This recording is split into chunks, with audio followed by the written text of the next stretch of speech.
Good morning, everyone. I need to come up with a catchphrase. So many of my favorite channels have catchphrases. I can't do your old trusty pal Mike, because my name isn't Mike. Hey gang is Ted Woodford's, and it sounds authentic when he says it. It would sound forced when I say it. I'm not going to do the greetings, though between you and me, I think Rob Chapman jumped the shark away a while back. So I guess I'll just muddle on without a catchphrase or the claw of low-end lobster. I do like the Zelda thing. Anyway, I got a Hot Rod Deluxe version 3 here. It's a relatively new amp in pretty much brand new condition, including crackle on high gain settings. And we're going to do the usual suspects on these. I spoke to the owner already, so we're going to do some preventative maintenance as well. First thing to do on all these is to make sure the speaker jacks are tight.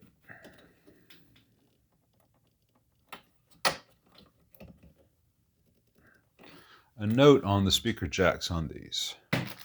There are two, one on the left, one on the right. This is the main jack, this is the auxiliary jack. And many times these get brought into the shop and low or no output is the complaint, and I'll look at it and they're plugged into the auxiliary jack and not the mains jack. The mains jack shunts out to ground. So the secondary, the output transformer is grounded out if nothing's plugged in this jack. So I will usually do that, plug it in there, turn it on. If the amp works without any issues, I'll just say, your amp's ready, no charge. So if you have one, make sure the speaker is plugged into the left one. If you plug into the right one, you get nothing. The right one is if you're using the internal and an external cab or two external cabs, always use this one first. Anyway, so usual suspects. The F&T caps are going to go in. The IC caps are going to go away. They're not visibly leaking yet, but they will fail. Whenever I do one of these, where I say that a certain range of Fenders, say a 68 custom deluxe reverb, is noisy or things fail, someone always says, I've had mine since blah, blah, blah. I've never had any issues with it. It's quiet as can be. And I'm not saying that they're wrong. That's great if that's the case. There's just a certain amount of lottery winning involved. Had to answer the door. Yeah, there's a certain amount of lottery winning involved when you get a quiet one, because the capacitors, the IC brand caps, do fail. And the circuits tend to be very noisy on, say, the 68 custom. And if you get one that's quiet and that lasts a long time, that's great. But there's an issue of sample size. Most people have experience with their amp. I and other techs see hundreds of amps a year. And when certain models all have the same problems, you begin to notice certain trends. Let me move this back a little bit so I can get in here with a screwdriver.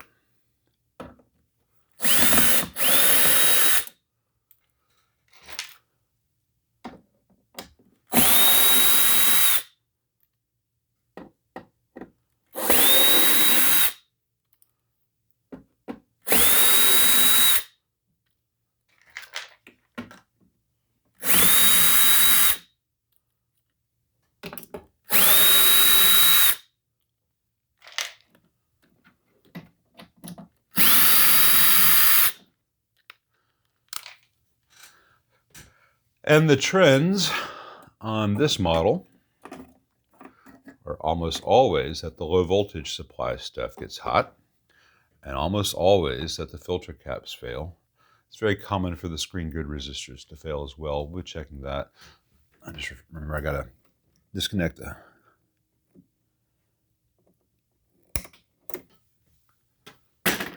wires to the standby, or at least loosen them up so I can pull the whole thing out. Now, I've already got the nuts and washers up top out. So I should be able to pull this board straight down. And there's always a little bit of finessing here with all these wires going to the transformers. Buying myself in a little bit of slack here.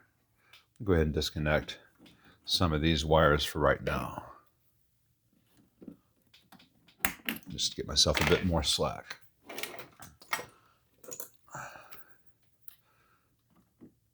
I'm going to look for signs of heat damage on the other side of the board. It's very common on the hot rod series for this part of the board to be really discolored. By the time you can see it from this side, it can be too late for the traces on the other side. So let me disconnect the standby switch, buy myself just a bit more slack. All right. So I prefer to make some changes. Forgot to bend that one before there's heat damage. On earlier versions of the hot rod series,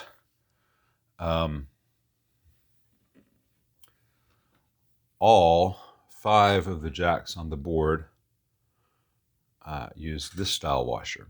On the later ones like this, the 2 inputs and the foot switch jack use a larger washer.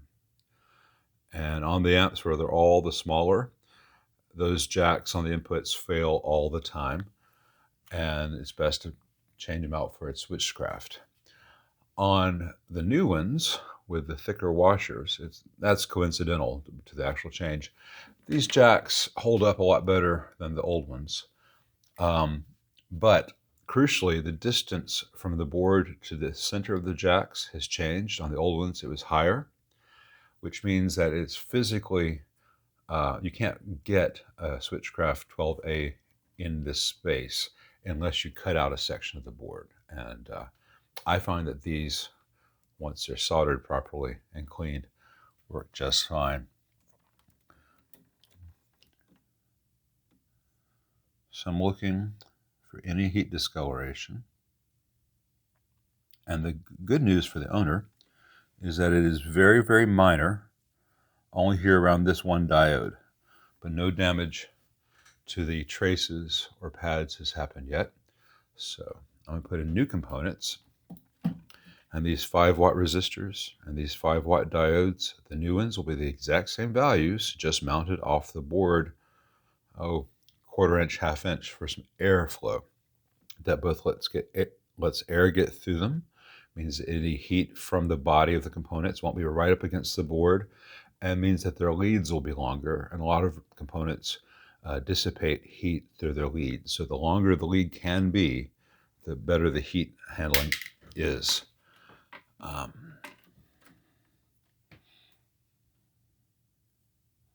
Doing an inspection of all the solder joints.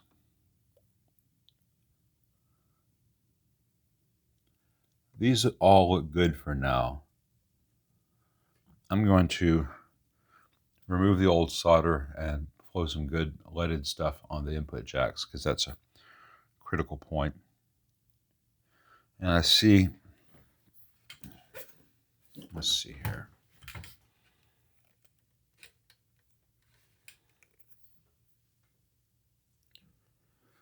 I see just the very beginnings of faint lines in the solder joints on these jacks, which are flimsier. So all the jacks are going to get reflowed for reliability.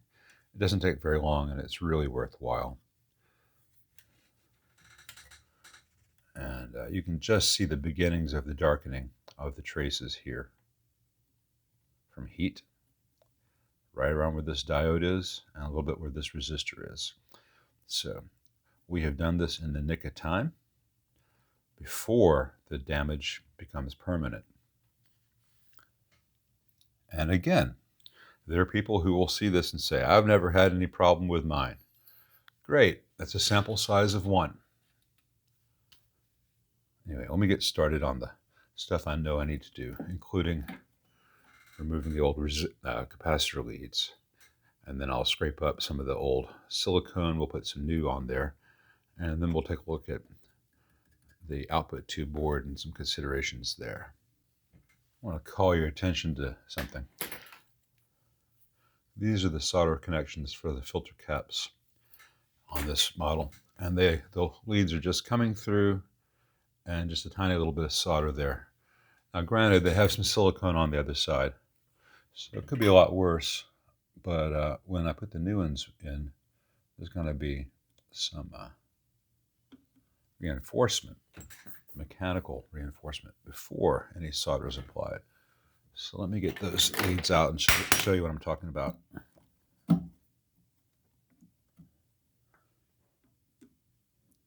That'll just pull right out once it gets hot. And that's important because when these IC brand filter caps fail, and they almost all inevitably do fairly quickly, all things considered, they generate heat which can desolder themselves. It's very common to see them arcing where they've desoldered themselves at these pads because there was no mechanical support before the lead-free solder was applied. Now, I would normally, I'm not going to put the new filter cap in yet. Let me grab something handy and show you what I'm talking about, though. Here's a resistor that'll work. Pretend this is a capacitor lead. So they just have, let me get this to sit right.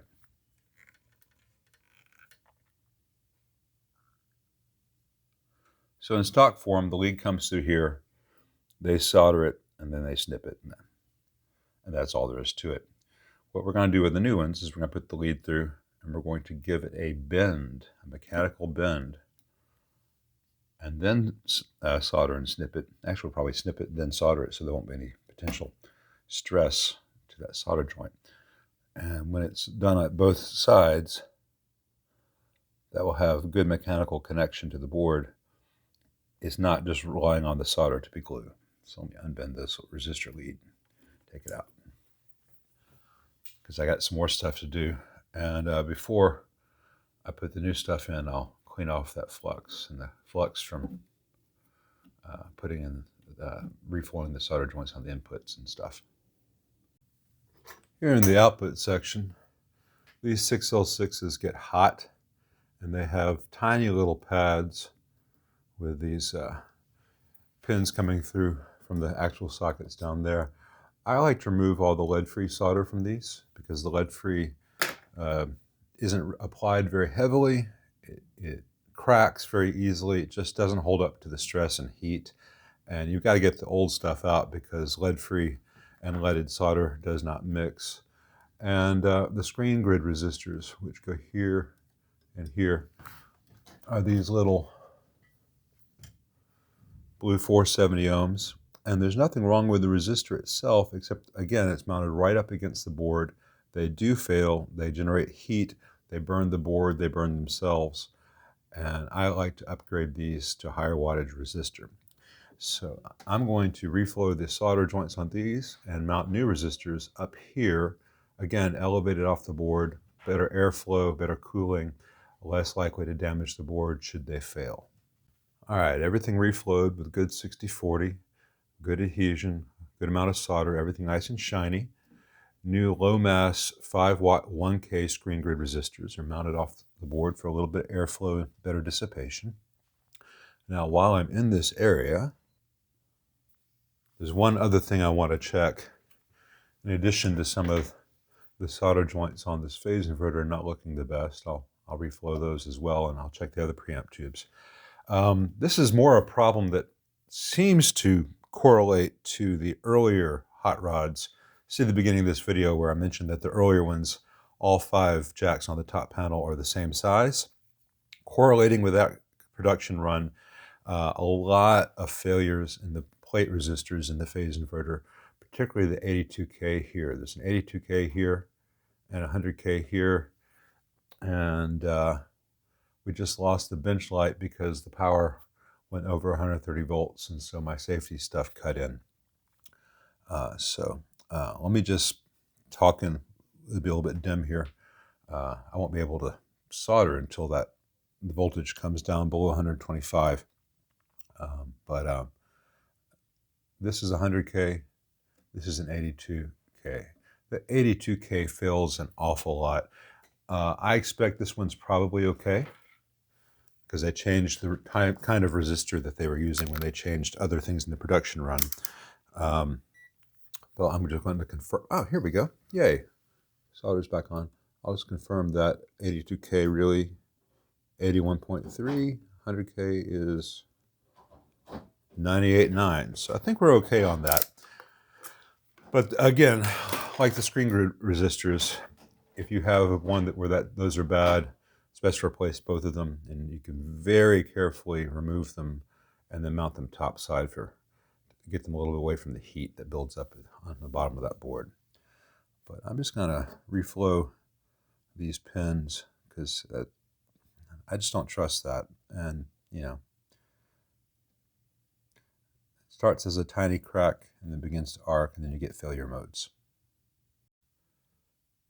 It's a little hard to show because the way the camera lens reacts to reflective things. But you can see the leads of the new capacitors bent over before solder is applied. So there is a mechanical connection there. It's not just poking through a hole.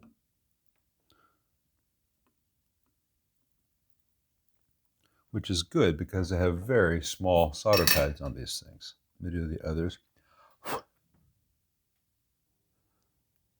Now they all have very nice, clean, shiny joints. Time to put everything back. All right, let's go through this. So R97 got changed. Again, better airflow. That one gets hot. New filter caps. Nice gentle curves. Mechanical support on the other side. Some fresh silicone beneath. Straighten out that resistor a little bit just because it bugs me. New 5-watt resistors in the low voltage supply, mounted off the board for better airflow. New 5-watt Zeners for the same reason and the same low power supply. These caps are still fine. They can fail from the heat next to them, but they're okay now. Capacitor there. Reflowed the solder joints on all the jacks. Verified everything else there. Reflowed the output tube sockets. Put in new screen grid resistors. And got it all biased up at the factory, which is 30 milliamps per tube. Let's see what it sounds like now. Okay. Original complaint was when amp starts to be driven, crackling noise begins. Driven was in quotes. But since I'll probably be testing this a little bit loud, and it's so close to the lav mic, and this governor that's in here is a very efficient speaker, I'm going to turn down the sensitivity of the mic. So my voice may be a little low, but the guitar should record without distorting.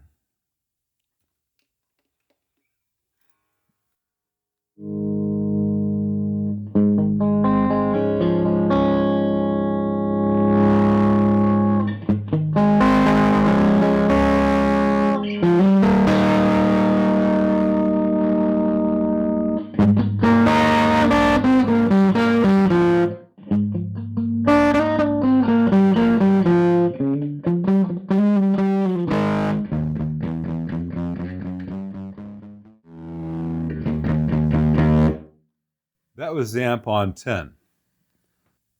So that's pretty good for a hot rod amp. Let's turn this down to a more usable level.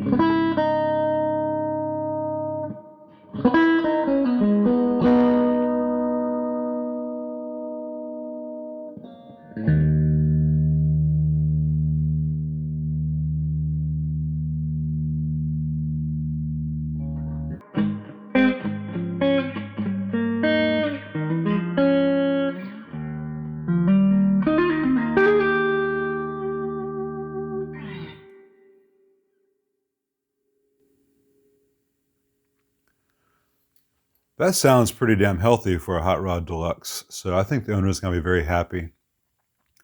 And, you know,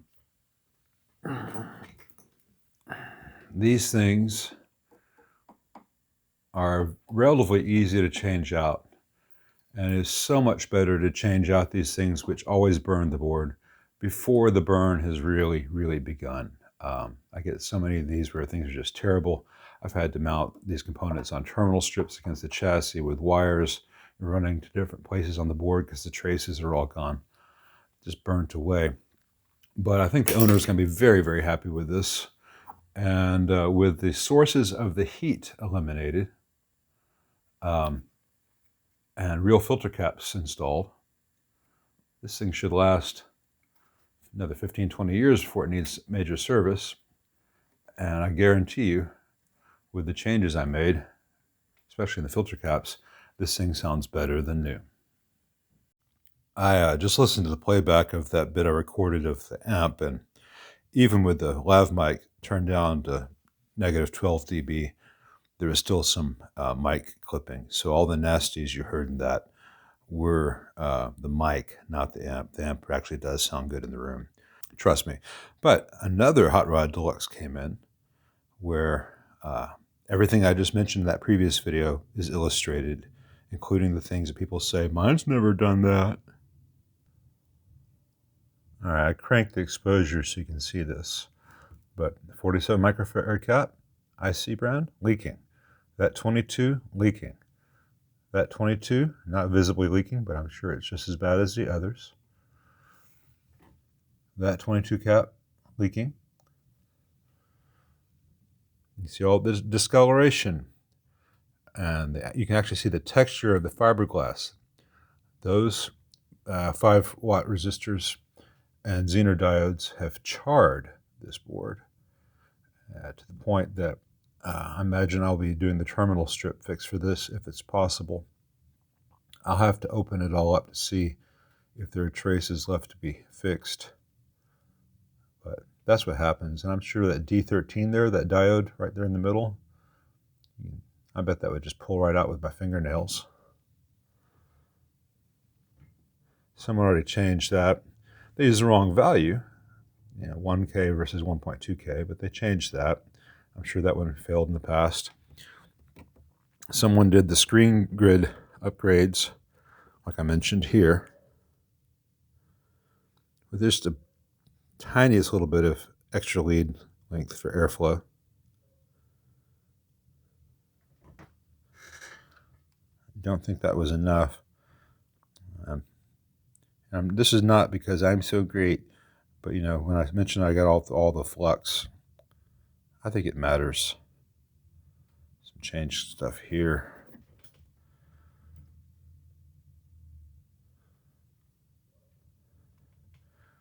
Anyway, I would say